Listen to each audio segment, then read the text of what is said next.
Dear members of the community, we want you to help us. We need a place to play, learn, and grow. A place that's ours.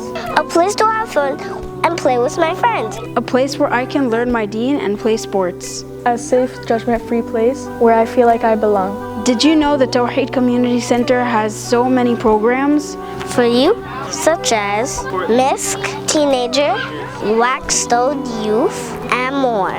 For community, such as the Ramadan and Eid markets, adult sporting, and more. For masjid, Jummah prayer, Taraweeh, Iftar, weekly halakas, and more. We need your help. Help us improve our building. Make it a space we are proud of. Remember that Allah will reward you. This is a once-in-a-lifetime opportunity to help build a masjid in the heart of Mississauga. We have, alhamdulillah, hundreds of people who already come and pray here.